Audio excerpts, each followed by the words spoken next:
Each week on Culinary Confidential, Christina Cates, a seasoned foodie who has worked at some of New York City's top restaurants, will share her passion for the culinary world. Whether you're a professional chef, a restaurant enthusiast, or a lover of good food, Christina dives into the heart of hospitality, exploring the trends, triumphs, and challenges facing the food service profession. And you won't want to miss her chats with some of the most interesting and influential industry voices. And now, please take your seat at the table as Culinary Confidential with Christina Cates starts now, exclusively on AM 970, The Answer.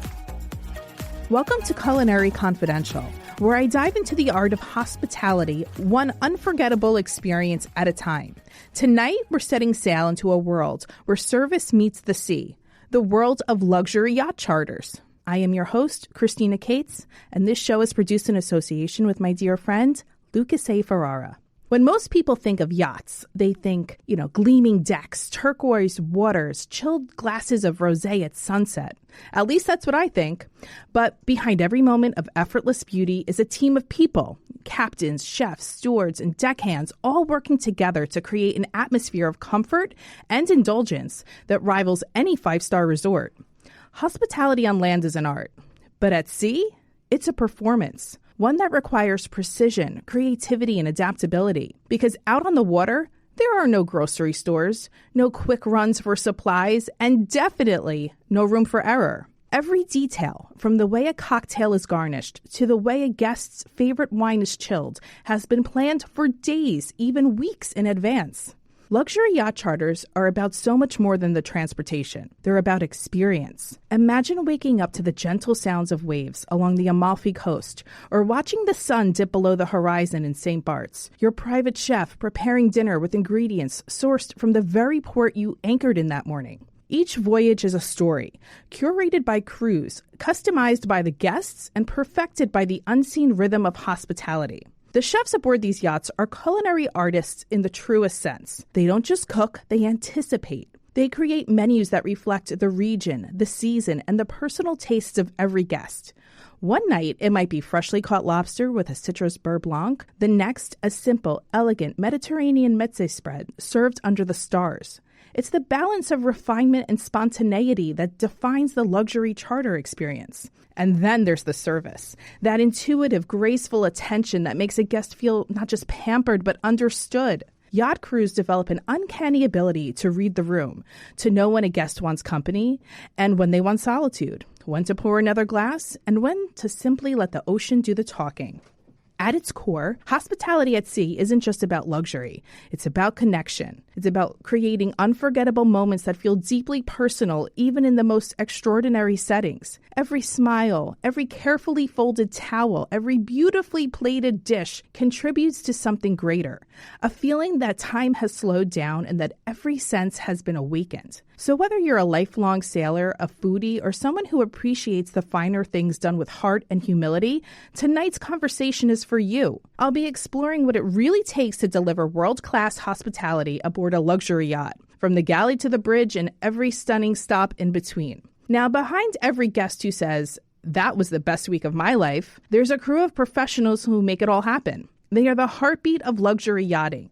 And few people understand the world better than Captain Hugo Ortega and Shelby Hayn. You may recognize Hugo as the bosun with the $1 million smile from the hit Bravo series Below Deck on season 12, where he gave viewers a glimpse into the real-life world of yacht hospitality, the long hours, the high standards, and the undeniable magic that happens when everything comes together just right. But what many don't see is the skill, the training, and the discipline that go into crafting that seamless experience for guests around the world. That's exactly what inspired Hugo and his partner Shelby to create Super Yacht Sunday School, a hands-on training and consulting program designed to teach the next generation of yacht crew how to deliver service at the very highest level. It's part passion, a way to pass on the values of professionalism, respect, and precision that define true hospitality at sea. Super Yacht Sunday School isn't just about teaching etiquette or technique. It's also about building a mindset.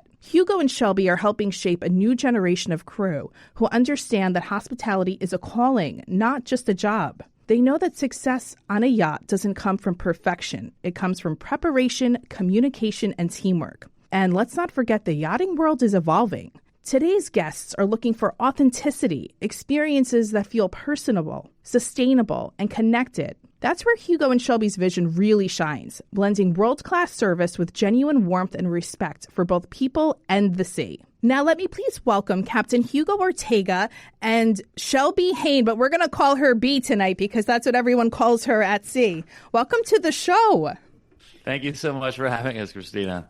All right, Hugo, first off, congratulations to you because I know you just finished up a successful season on Below Deck Season 12. That must have been so fun. What was your biggest takeaway from that experience? Yeah, it was a great time. Thank you. I think my biggest takeaway is just how I think that naturally you'd get more reserved when you're on camera, but you actually see that people get even crazier when the cameras start rolling, which was both fun, exciting, and exhausting. I mean, that's what the people want to see, though. They want to see that side, the fun, salacious stories that happen while you're at sea. So I want to know for the both of you, why did you decide to get into luxury yacht charters? Because when you're a hospitable person, and that's at your core, you can go so many different ways, right? You can work in restaurants, you can work in hotels, aviation, but you both chose marine. So why did you do that?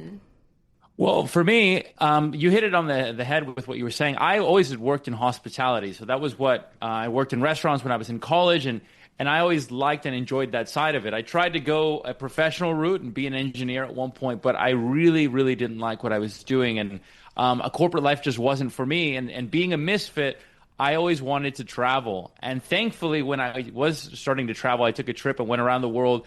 I met a deckhand, and I didn't know that encounter was going to change my life. At first, it was just this guy that had really nice stories, a beautiful camera roll on his phone, and he had been to all these places that were just hot spots and hit lists for everybody.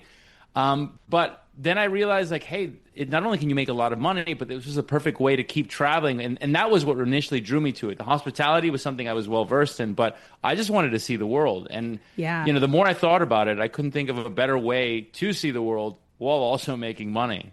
I mean, if I could do it over again, to be honest with you, I would have gotten into yachting. But I just didn't know it was a thing. Growing up in New Jersey, no one was becoming a yachty. So I always worked in restaurants in New York. But that is such a great way to see the world on someone else's dime. B, what about you? So I'm from Southern Illinois, and right where the Illinois and the Mississippi River meet. And my family owned a restaurant at the marina there. And so I met a captain that was bringing a yacht down to Florida, and I was working at the bar and I was talking to him. He became friends with my parents, and I just knew that I was going to get out of Illinois once I graduated. This was my senior year. Yep. Yeah, I was going to get out of there. And I went ahead and I ended up staying in touch with him, and he was in the Bahamas every weekend. I saw his Snapchats of charter tips and the pigs and all this stuff. And I was like, okay, do you think I can do this? And what do I have to do? And it was very, very hush hush. Even until probably 3 years ago, it was very secretive and you had to know someone to get in. But because I had so much experience and I had him, I was like, you know what, I can go ahead and I can take the chance. So I moved to Fort Lauderdale and I just hit the ground running, and I got a job in 2 weeks, and now it's been 9 years. That's incredible. And what I really love is when I was communicating with Hugo for the show, I was like, do you think you could bring a chief stew on? Do you know a chief stew to come on the show also to talk about hospitality in the interior? He's like, I have the perfect one, Christina. We're going to bring B on, my partner B. So thank you again, both. All right, but I want to talk a little bit now about the grueling schedule at sea, because I've only known Below Deck is my only luxury yacht experience from what I see on the TV. It seems like you guys are working all the time and you don't have days off for days or weeks at a time. Is that just creative editing, or is the schedule really like that? Well, if anything, I think that on Below Deck, you actually tend to work less than I would on a lot of yachts that I'm used to. And every yacht is different because some are private, some get rented out or chartered like you see in the show.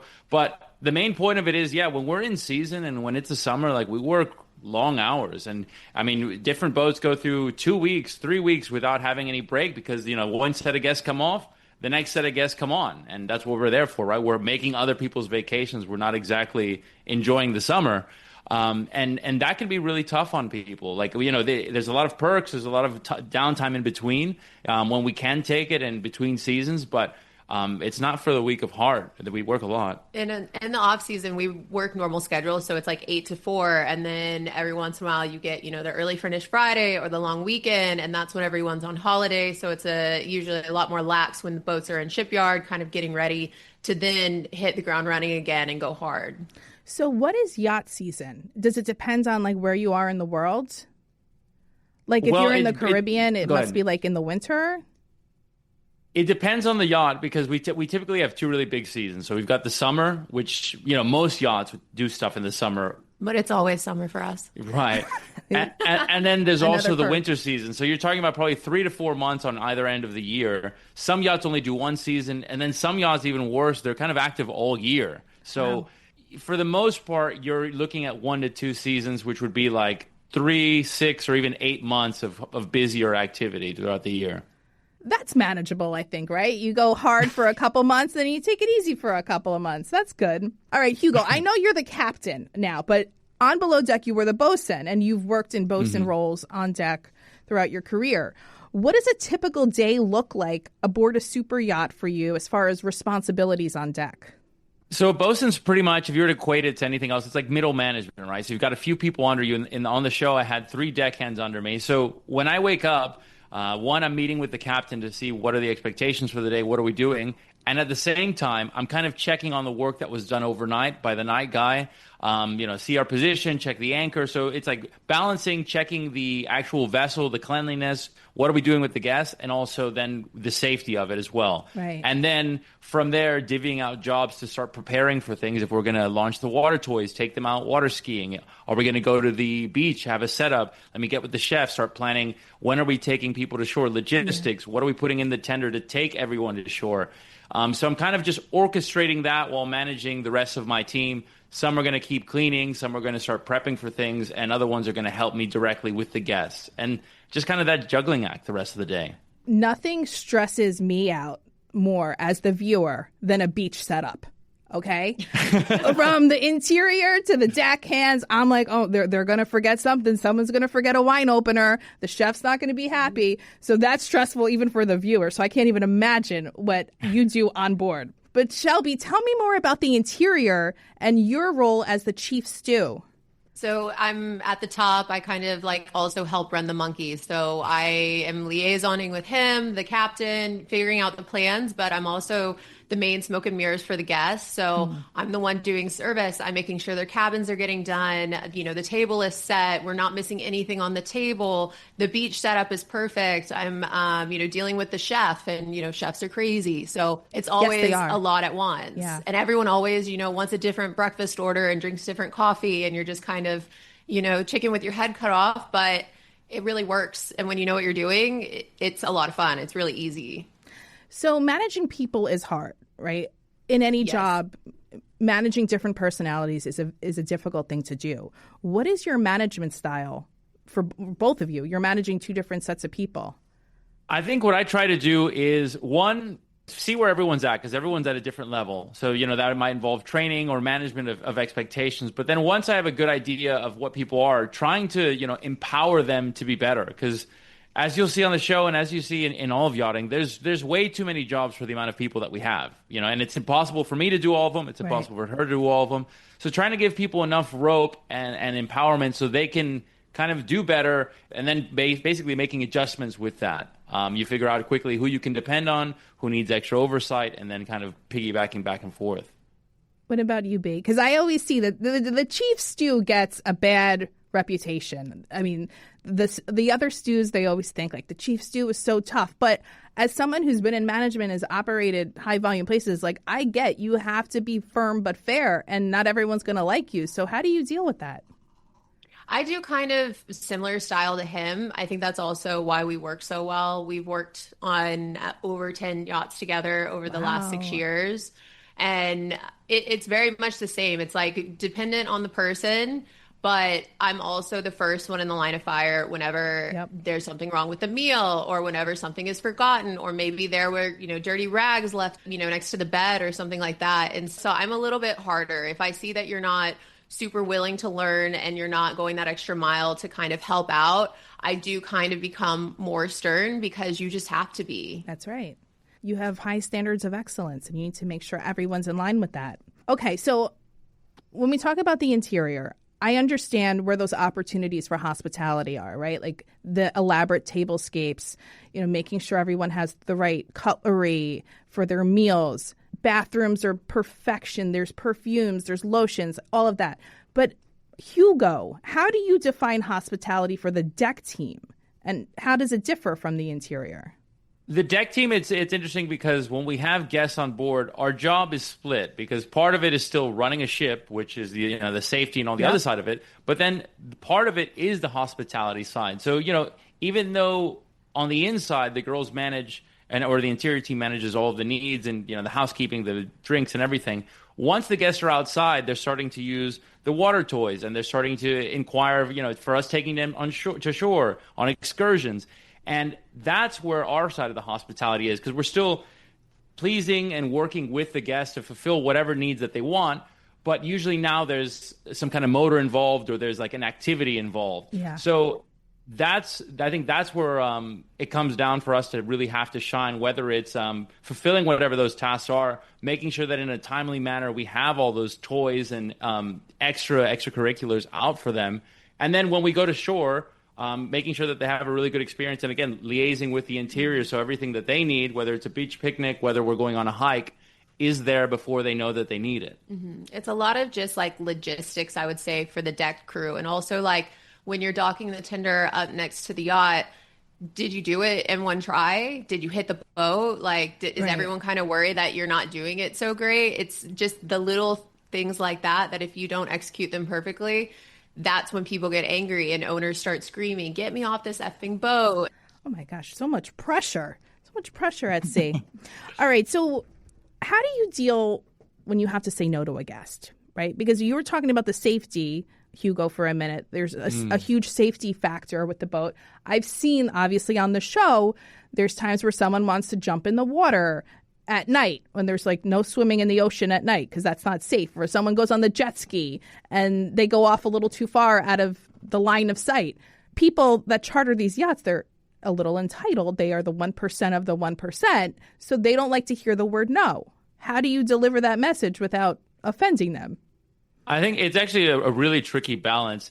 I think for these people, you're right. They're not used to hearing no. But at the same time, if you're firm when you say no, and especially if you give reasons why and you kind of keep that boundary, that's the best thing. Because the worst thing you can do is you can be like, well, let me see, when you know the answer is going to be no. And that's when people step on you, push back. Mm-hmm. But if you're firm, and especially with things like safety, it's very easy to say like that, that's not allowed. You've had too much to drink. You cannot drive the jet ski. We're not going to be held liable. I'm sorry. That kind of ends the discussion and closes the loop. Now, if, like I said, if I don't say it in that way, then yeah, you're going to have problems.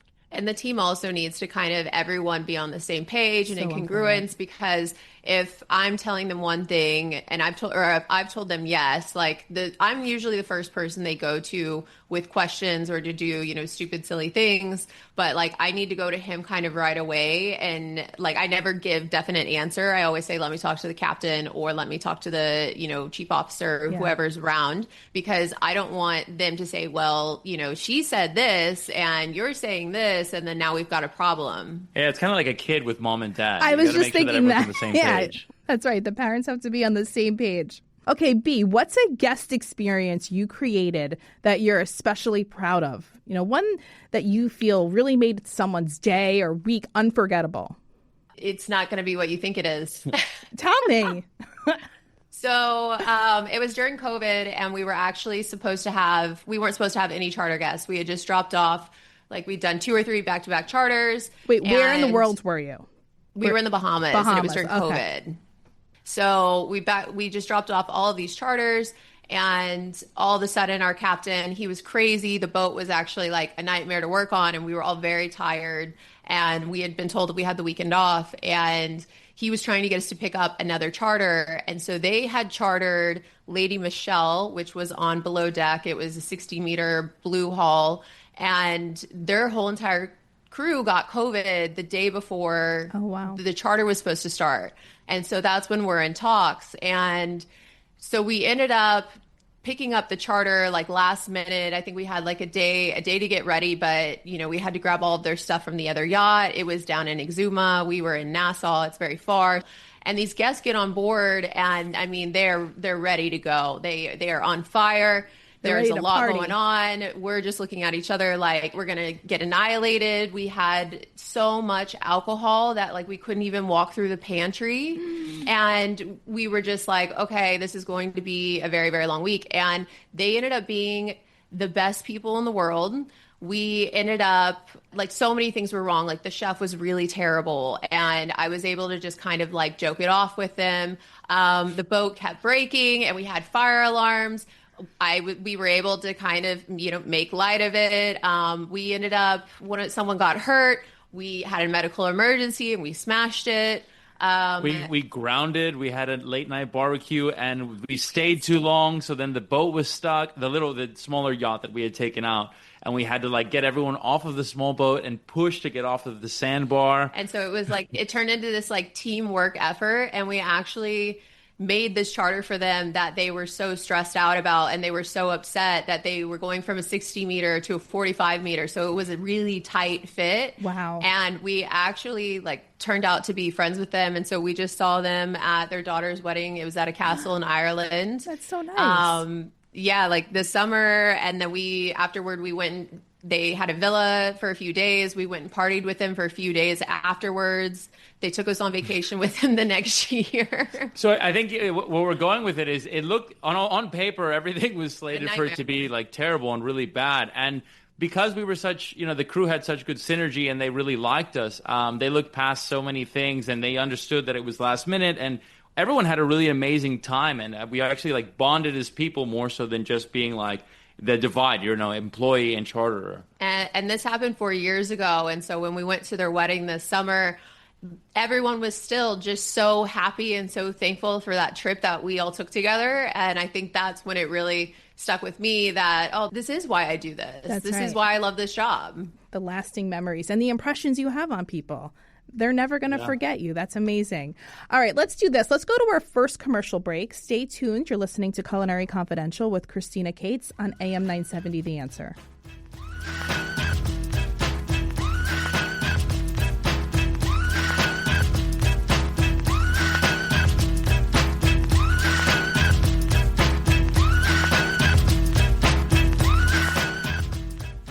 Over the last 30 years, Newman Ferrara, a New York City law firm, has evolved into a national practice focused on real estate, commercial, litigation, civil rights, class actions, and other complex litigation, representing many of the city's largest property owners, managing agents, and thousands of tenants. Newman Ferrara handles some of the nation's most significant class actions and civil rights matters. Newman Ferrara at 1250 Broadway in New York City. Go online to newmanferrara.com.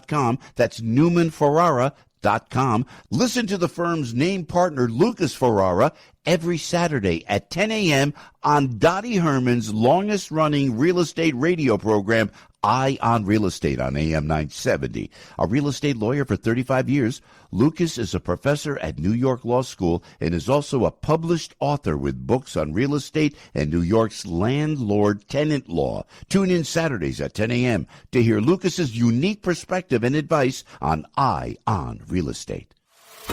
Welcome back to Culinary Confidential with Christina Cates on AM 970, The Answer. Welcome back to Culinary Confidential, where I dive into the world of hospitality, flavor, and the people who make luxury feel effortless. Tonight, we're taking that spirit offshore into the world of super yachts, where five-star service meets open water adventure. Joining again is Captain Hugo Ortega of Below Deck and his partner, B. Hayn of Super Yacht Sunday School. Welcome back to the show. Thank you. Hey. This is making me want to take a vacation, by the way. All of this ocean I always yacht feel talk. like that. That's good. All right, let's talk more yacht life, okay? And then later on, I want to talk about Super Yacht Sunday School and this amazing school that you've put together for yachties worldwide. If you had to pick one memory at sea that perfectly captures the essence of luxury hospitality, what would it be? B, Hugo's looking at you. You first. I mean, I don't know. everything you do is just luxury hospitality. There's a few things that come to mind. One, our industry is full of doing ridiculous things for the maybe, right? So that's everything about our industry is preempting what the guests may want. And anticipatory. Yeah, anticipatory. And that's everything from, we've hired cars and waited for people that may decide to get out of bed that day and go for a bicycle ride, or they might not, right? Wow. Like there's so much money spent on maybes. That's, flying caviar and expensive things from Florida all the way to deep in the Caribbean, like $30,000 logistics tabs. Like these are, I guess this isn't one memory, but these are the things that are immediately coming to mind. I remember the owner of one of the yachts that I was working for, for anyone that doesn't know, when you anchor a boat, you drop the anchor, the boat swings a little bit because obviously it's only held from the front. A lot of modern boats and really big boats have this thing called dynamic position, where basically it'll keep the engines and everything engaged to keep the boat in the exact GPS spot while it sits there, no longer swinging like you would expect on an anchor. So the boss was working, and he wanted the sun to come in from one particular side of the window, and he wanted to stay in that point because he felt like his Wi-Fi connection was the best. So engaging the engines and putting dynamic position, burning fuel, keeping a person permanently stationed there just so he can, enjoy having his coffee in that exact spot, sun's there, and he's continuing to work. And to me, that's some of the ridiculousness, those tidbits that sometimes you're like, man, like this industry is crazy. What about you, B, and the interior? I guess it's just everything down to like the folded toilet paper, right? Like it's ridiculous. I did once work for an owner that was very like family style, and you couldn't touch his Kleenex, his toilet paper. He didn't want certain things on his pillow, but it's just being able to say that and everyone listens. Like you say, this is now gospel. Don't move my stuff. Don't do this. Or I want extra of this. And it just magically happens. And the whole entire yacht knows about it. And you don't miss a beat. Wow. Yeah. If you could imagine, like sometimes we have full folders, right? With like all the owners' preferences. That's right. Everything from what kind of water they drink, what kind of coffee they like, where they want to get food from, where they want to do, like everything, all their preferences in every way. And to think that we have like a Bible based on someone's likes, or if you put yourself in that mindset, like someone paying that close attention to you, and maybe it's 20 people, 30 people playing to this tempo and beat. Yeah. It's very interesting. I once had a boat that was the missus was so meticulous that we had a full binder, but it was just a table settings. And so if you use the wrong placemat with the wrong napkin or napkin ring, she knew. And then she would come in randomly and say, I don't want to do this tonight. I want to do this. And she would just mess up the whole entire flow because we already have everything pulled and everything ready to go. And I think that's also by design, because I think, a lot of people do get off on things like that. Absolutely. That's someone who has too much time on their hands. Now, I can tell you, I've thought about my personal preference sheet in my head many times. And I think I would be a very easy guest on a charter. It would just be... That's what they all say. Champagne and caviar and iced coffee. I mean, what could go wrong? Where's your favorite place in the world to work? I know my favorite place that I've ever been on a yacht was, again, you're not going to expect it. It was Norway. Because to me, eventually all the beaches do start to run together. And even being from Florida, you kind of get desensitized to sand and sunshine.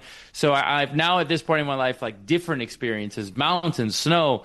And we had one season where we spent in Norway, in Denmark, and in Sweden. And that topography, that change in landscape, coupled with how just interesting and quirky those people were, it was really unforgettable. And I've never been back, but it's always kind of just lingering there. Like, man, I'd love to either go back there on a yacht or go back there on my own. It was just incredible. We did cycling in the fjords, up in the mountains, going up to the snow, coming back down into these beautiful crystalline bays. And everything looked like a postcard. Love that. And then for me, I would say probably Croatia. I love going back through the islands, and all of a sudden Dalmatian you feel islands? you feel like you're like in the middle of nowhere and you're by yourself, and you round the bend and there's a giant 80-meter yacht just sitting there anchored out, and it's peaceful and it's stunning and it's beautiful, and it's like that's why we do this job, is because we get to work in these insane places. That's amazing.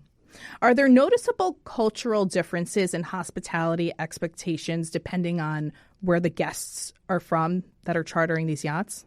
Yeah, I would say It's interesting because we all love American guests because they tip the highest. Yeah. But the expectations, the standard, the level of service is highest in the Mediterranean. I mean, that's where the birthplace of yachting, that 7-star service on the water all comes from. So even though you get a lot of big boats and yachts that are down here, whenever you have clients on that side, that's really the highest level of service. And it's funny because Americans also tend to be very easy clients as well. They tip high and they're easy. But when you're in the Med, especially in the summer, that's really the cream of the crop and the highest tier service. And then you could be working on a charter boat where each charter is a different nationality. So maybe you have Russians this time. The next time you have Middle Eastern. The next time you've got Chinese. The next time they're French. So it's really, you've got to be on your game when you're working on yachts like that because it can be so hectic to remember all protocols.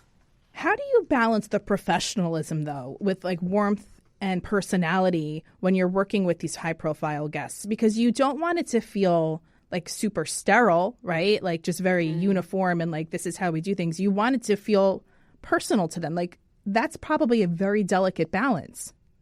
Yeah, it's very much about reading the guest, and that's why being able to communicate clearly and hold a conversation will get you so far in yachting if you're able to read them. But not every crew member has that. And so all of a sudden, they're standing on the sun deck and they're talking to someone a little too long. Right. And they should be working, or maybe they overstep and they get too close and they get too personal. And you really have to, you have to be able to read that. And that's how I feel like I've had so much success within my career with my charter guests, because I'm good at kind of understanding that boundary and not pushing it further. I love that. Yeah. Hugo, you have anything to say about that? No, yeah, I think the biggest thing is being able to read people, read the guests, and have that emotional intelligence. Doing a quick assessment. How big is this yacht? Where am I, and how are these people reacting? Because you'll find sometimes on really big yachts, what people want is to be seen. They don't want to see you. They want to see you, but not hear you. Right. Right. And waiting for people to play off of you. If they're asking you questions about yourself, if they're holding conversation a little bit longer, then obviously they're yearning for a little bit of that. So you're just playing off of them and being smart and always being more cautious. Give less, see how that works, and then give more, rather than just, they asked me a question about myself, 30 minutes later. That's where the problems arise. When I speak to the two of you, you've said you've been 9 or 10 yarder shots together. How many? 10? Probably over 10. Over 10? We've worked a lot. We've worked the last 6 years together. And we've done a lot of like freelance and temporary work as well. But like, how do you do that? Those are tight quarters, right? Like, how do you manage that all the time? Like the dynamic between the two of you is great. Don't most couples live in the same room? Yeah, but the boat is different. Like you can also go for a walk if you get frustrated. Out at sea, it's like you go upstairs or go for a swim, I guess, right? Like you don't have many options to escape. There's a lot of like whisper fighting. I get that. I totally get that. Yeah, you're in your cabin and you're just like, F you, but you're just whispering and you're so angry. And then you're trying to maybe run away into the head. And, the head is also very small. Yeah. So it's definitely a delicate balance. I mean, because those walls are paper thin. Yeah, I think it takes a lot of training for sure. Yeah. It's just an adjustment. I mean, I've met so many people that say, man, I could never work with my wife. I couldn't see her for that long. And I think that's also a little bit scary when I hear that from people. But that's just yachts. You get used to being around the same people, tight quarters. You live, eat, breathe, sleep, and work together. And it's either for the best or for the worst. You either break up from it or it makes you stronger and you get more together. So I guess it just happens to be it works. Okay, stay tuned. Captain Hugo Ortega and B will be back with us after the commercial break to talk more about life aboard, the lessons they've learned, and how Super Yacht Sunday School is setting a new standard for hospitality at sea.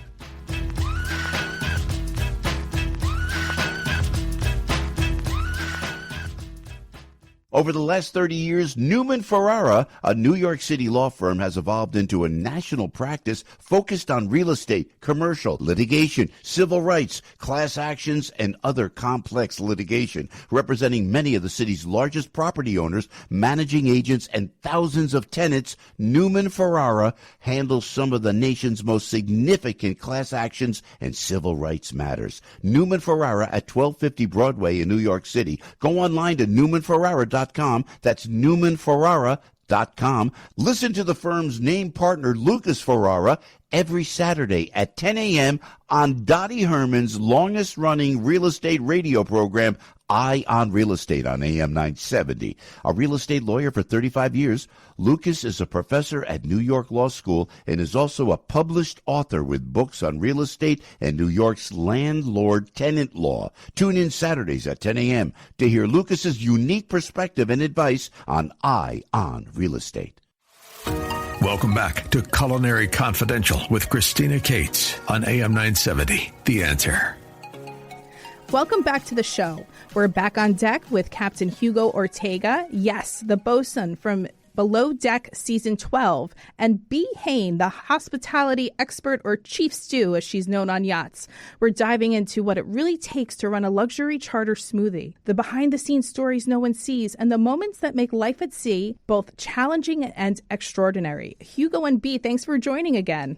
Thank you. All right, let's talk Super Yacht Sunday School, this amazing program that you've started for the yacht community. Is it yacht community or yachty community? Is it both? I guess both, but maybe yachty because Yachty? it's specifically talking about the crew, yeah. All right, so tell me what you're doing and why you felt it was important to start this.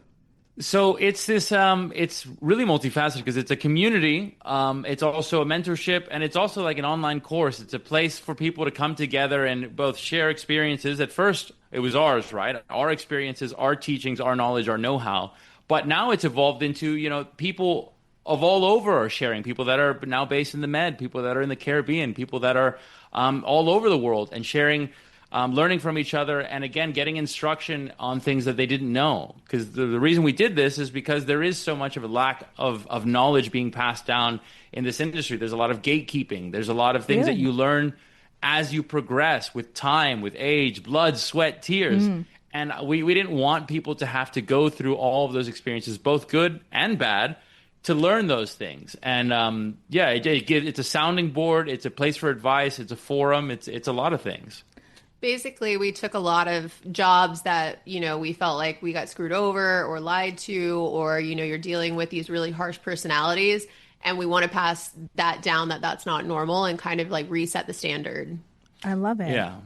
So what's been the feedback from people that have joined this school? Like, do they feel like it helps them get jobs quicker because they're more knowledgeable, they have the right tools in place?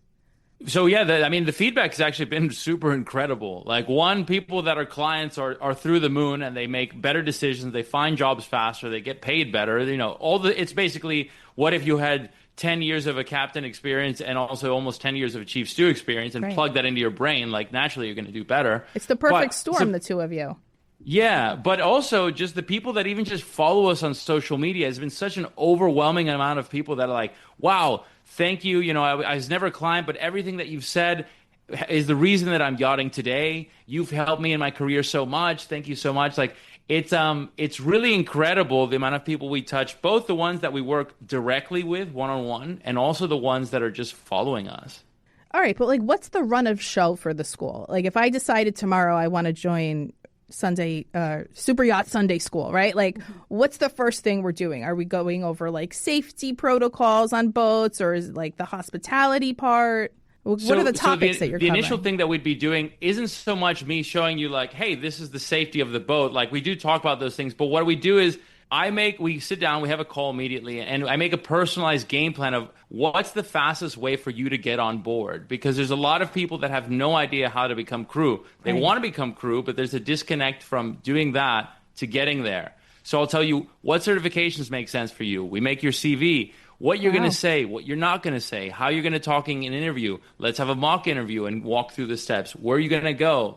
All the practical steps. And also, what are your career goals? Because when you're first starting out, you don't even know how much you don't know about this industry, and you have no idea what's possible. You can do charter, private, you can do big boats, small boats, you can do world cruising yachts, and there's a way to get to all of these places.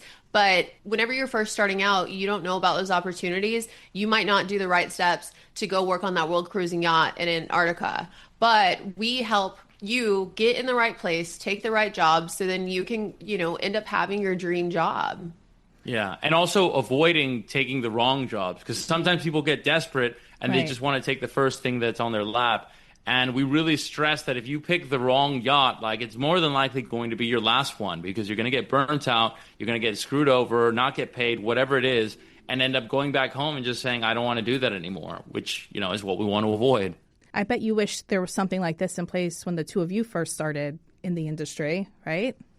Yeah, for sure. There's no such thing as career planning in yachting until we started talking about it. Right, so this is the only platform for yachties to do this? There's That's great. a few other, but honestly, like no one has or cares or is doing what we're doing. Ours is very personalized. It's very, handheld. And we've had other people who have gone to other programs end up coming to ours, or they meet us and they're like, wow, I wish I would have found you guys sooner because of the amount of personal touch that you have. Like, we actually speak to them, we meet with them, we hang out with them. How do you have time for this? Meetups. Yeah, we've been hanging out with our students all week. Some of our students are now our best friends. Wow. Yeah, a lot of people we hire from within our program. So that's also the benefit too of being a captain. It's like a one-stop shop. Yeah. If I don't have room for you, I have plenty of people that are coming to me for crew or friends. And I mean, we place everything from deckhands to captains. So it's really cool to be able to help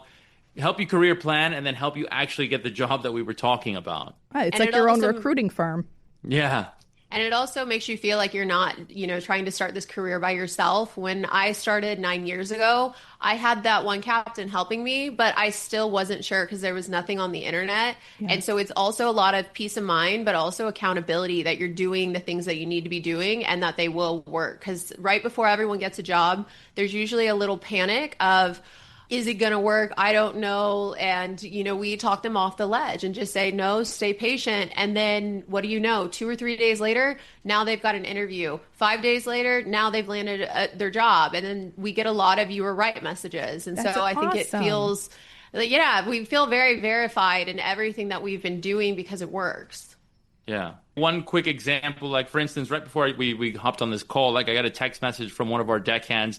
She's over in Amsterdam and she's trying to get a certain license, and she was asking me questions like, hey, my captain said this, but that doesn't make sense. And I was like, look, the only captain you listen to is me. And I'm telling you this, and this is what you need to do. So, it's funny, but to be honest, like a lot of people need that pair of eyes because when you're focused on just one thing, like so many people aren't clued in on all the licenses, on all these things that I've spent years training on. So I can give them that advice, and it's like, look, this is what you need to do.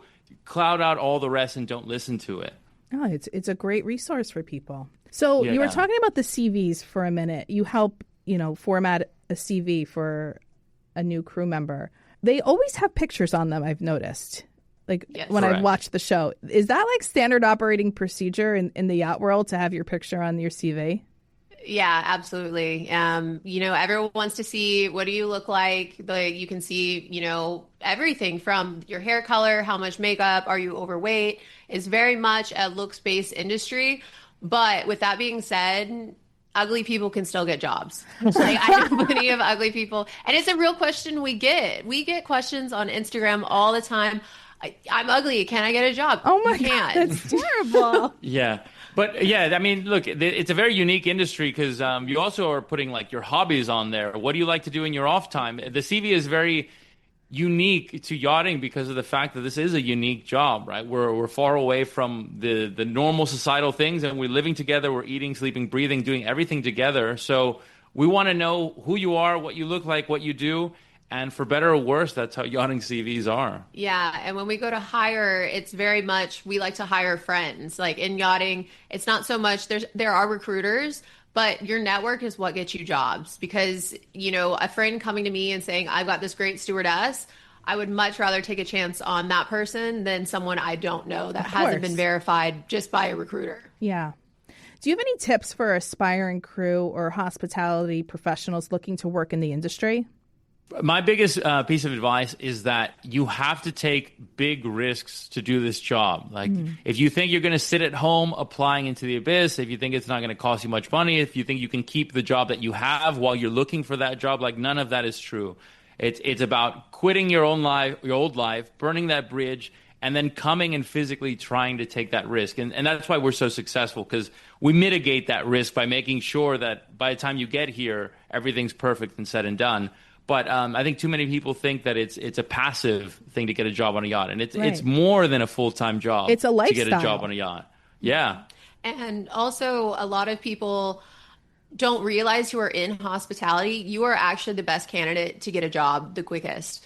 I, again, had 7 years of bartending and waitressing experience. I came down here and I got a job in 2 weeks. Wow. Some people, it takes them 3 months to never, and they go home after the season empty-handed. But if you come in with relevant experience, hospitality, you're going to be absolutely fine. Yeah, it's actually, especially for like the interior, it's more important to have hospitality experience than, I was on a dinghy sailboat for a week or this and this. Like, people always think that it needs to be boating experience. And like, for a lot of successful crew, I'll tell you, that's like the last thing that we have, because we can teach anyone seamanship. How do you teach, though, the hospitality part? There's someone who's like joining the program, right? And they just want to get on a boat. They're trying to get on the boat the fastest. How do you teach them? You need to have that warmth also to be successful in this industry. So that hospitality side, if you don't come in with experience, it comes later. Like, you will be trained from the chief stew, and it's also really hands heavy on you to pay attention to how everything works, because whenever you're first starting, it's a lot of cleaning, it's a lot of behind the scenes, you're making beds, you're doing that side, so you might not see the guests or be guest facing straight away. But if you come in with that hospitality experience, you might be guest facing immediately. Oh, okay. They could be comfortable with you, and then you kind of just see how it is. It's a lot of sitting back, watching, and kind of dissecting situations and learning it for yourself. And I think one thing to attest to you, like, sometimes the best thing that we can do for people, like, if I see you're coming in, you want to work on a yacht, I'll tell you, hey, like, you need to go work at a bar for the next 3 months, right? Like, I've had people that are coming in they've got corporate backgrounds and they've never done hospitality. And it's like, hey, this is cool and fine, and just say that you want to do this, but hey, we've got 6 months till you're actually going to move or relocate or whatever logistically. Like, go work in a bar and restaurant. Like, that's where you're going to learn those skills and either get weeded out or you're going to decide, yeah, I want to do it. And then we can worry about refining and how do you be prim and proper and what kind of service. But first, like, go get in the line of fire and go on the front lines. All right, future yachties of the world, head over to superyachtsundayschool.com for more information. Captain? B? Yeah, and Instagram as well. So wherever much. you want, wherever you need us, Super Yacht Sunday School. Yeah, what's the Instagram? Super Yacht Sunday School? Super Yacht Sunday School, yeah. On every platform, if you look up Super Yacht Sunday School, it'll eventually lead you to me. Perfect. Thank you so much for your time tonight. Good luck with everything. Hopefully I'll meet you guys one day on a super yacht. What do you think? Let's do it. Okay. You paying, right? I don't know about that. I'll have somebody else do that. Okay, that brings us to the ingredient of the week. This week's ingredient of the week is saffron, known as the world's most luxurious spice. It is often referred to as red gold. On a luxury charter yacht, saffron embodies indulgence and artistry. Just a few strands can transform a dish, adding a golden hue, floral aroma, and subtle depth that feels both exotic and comforting. From a saffron-infused seafood risotto to a fragrant bouillabaisse or even a saffron-scented cocktail, it's an ingredient that speaks of craftsmanship and attention to detail. When buying the best saffron, you want to look for ones that have Persian origins, like from Iran or Afghanistan. You can get saffron from Spain or Morocco too, like that's fine. They just have a different level of potency. And definitely get whole threads over powders. Saffron reminds us that the best hospitality, whether on land or at sea, is about creating experiences that linger long after the meal is over. Thank you for listening to Culinary Confidential with Christina Cates, Sunday nights at 9 p.m. on AM 970 The Answer. Tune in next week as we dig into the roots of farm-to-table dining, where fresh ingredients meet local flavor and sustainability take center stage. I'll be joined by personal friends of mine, Eric Lemonides and Chef Jason Wiener. They are the founders of a restaurant in Bridgehampton called Almond. From soil to service, it's a delicious journey you won't want to miss. That's the show for tonight. Thanks for listening and have a great night.